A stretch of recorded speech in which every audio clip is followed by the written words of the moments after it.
see, I know I have been MIA. It's been 3 weeks since my last video, and I have a really good excuse. Life has been lifing for me. Like 2 weeks ago, I had COVID, my husband had COVID, so we were just both home, sick in the bed. And yesterday my daughter got sick, so she has a fever. In between that, life was just happening, a lot of things going on. Our house is for sale, so yeah. Also, I don't know if you remember, earlier this year I made a video of like my goals, and one of that was working out and getting back into shape, because last year I kind of fell off. I have always been pretty active. Anyone who knows me personally, I used to work out easily 3 to 5 times a week for years, and then last year, you know, the wedding and everything, marriage, I just kind of like,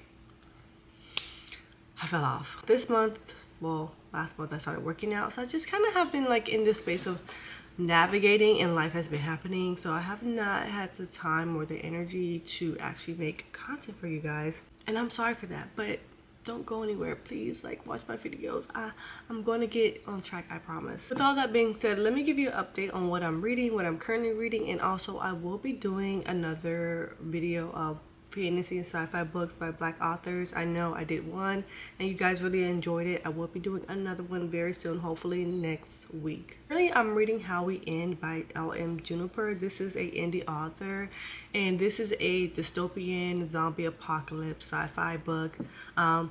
It's okay, it's entertaining, but it's not groundbreaking.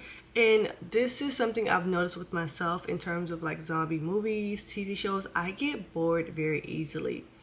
I couldn't, like, I watched The Walking Dead, but over time it just became very repetitive. And I do like The Last of Us, surprisingly, but that's because I also played the video game.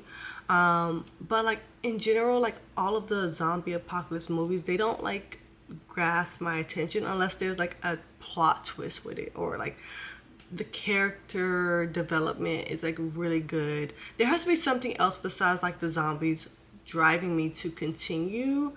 And with this, I feel like I love the representation. The main character is a trans man, and I like that the cast in the book are very diverse, but it's just giving like the same sci-fi zombie apocalypse. And then I finished Octavia Butler's Adulthood Rights, and wow, that was so interesting. And Octavia Butler, again, just knows how to go there. I love the bluntness and how she writes. And again, my goal for this year is to read all of NK Jemisin and Octavia Butler's bibliography. So with Adulthood Rights, this is book 2 of the Lilith Brood trilogy. So with this one, we're focusing on her son Alkin, and it just like has a lot of deeper meanings of humanity, the human contradiction. Like, do humans deserve to continue to try to like preserve Earth, or to like rebuild Earth? Because as you can see, we have something ingrained in our DNA that causes us to destroy everything that we touch. And this book explores themes of hierarchy, self-destruction, gender identity, deconstructing our ideas of gender, and the fact that this was written like so long ago. Like, Octavia Butler was way beyond her years, and I'm excited to finish this trilogy because I don't know how it's going to end, but what I know is that Octavia Butler is going to give us what she thinks we deserve, not what we deserve, okay? And then I read The Darkness Outside Us by Elliot Schaefer. Oh my god, this was amazing. This was a breath of fresh air. I could not predict the plot twist. I had no idea where it was going. It was so entertaining.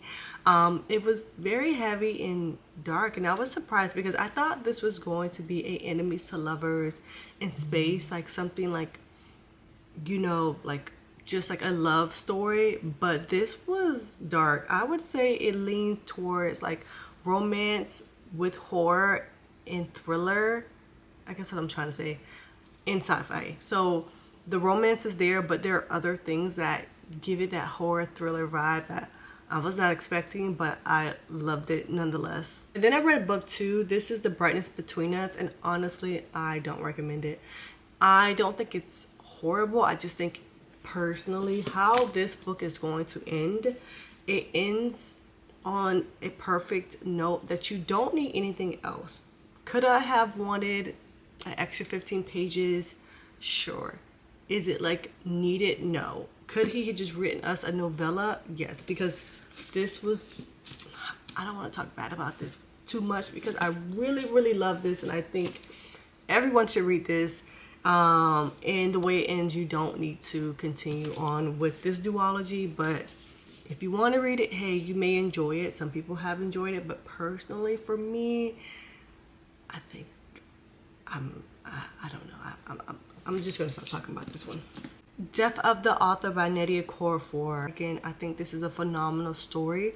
I will say that if you are searching for that sci-fi African futurism aspect that you have seen in her other books, this is very minimal on the sci-fi and African futurism. This reads more like literary fiction, speculative fiction than actual a sci-fi book, which for me, because I am a sci-fi lover, I did find at some points that this book dragged a little bit, and that's because I was searching and hoping for there to be like a bigger plot twist in terms of like the sci-fi aspect, and it didn't happen. So be mindful and have the correct expectations when getting into this story, but nonetheless, I do think it's a phenomenal story. I think a lot of people are going to enjoy this, but I do think that if you're looking for that sci-fi aspect, you may be disappointed. I also read A Rivalry of Hearts by Sonia Odette. I love cozy fantasies, and this was right up my alley. Like, it had everything that I was looking for: the banter, the funny characters, like the enemies to lovers or like dislike to lovers. I loved it, and I was actually surprised at the amount of smut in this one, because usually in my cozy fantasies they're very like pretty much PG, but this one was a mix of Bridgerton and like Half a Soul, because it still gave that cozy aspect but just with a little bit of spice, and I highly suggest you check this out. If Beale Street Could Talk by James Baldwin. This was my first book by James Baldwin, and this one hurt really, really bad, but I'm in love and I can't wait to read more of his work.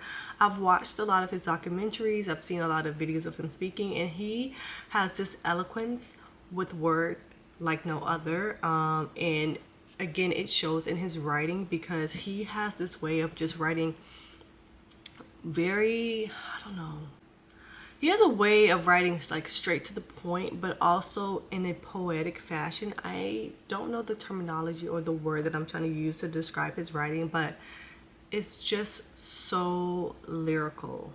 The police brutality, the police corruption, the wrongful incarcerations, the fact that black men today are still wrongfully incarcerated at a higher rate than any other race.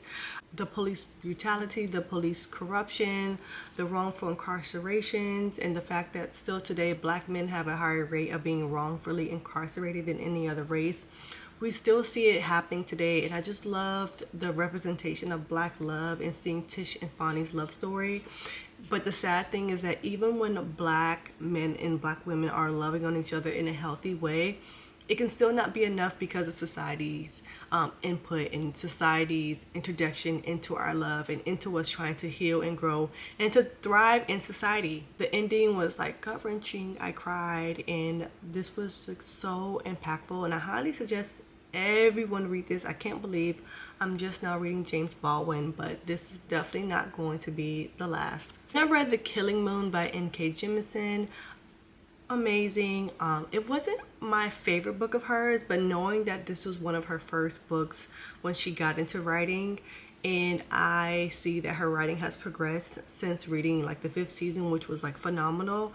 I'm excited to read book 2 of the Dream Blood duology. I love the representation, the magic system. NK Jemisin loves to go out of the fantasy norm, which is something I appreciate, because her worlds are just completely different than most fantasy stories.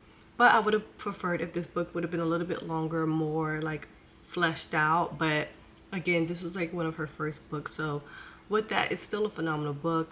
I can't wait to read book 2, and I'll let you know my full final thoughts on the duology once I'm done with it. Those were some of the books I've read recently. Thank you so much for watching this video. As always, please like, share, subscribe, and I look forward to seeing you in the next video.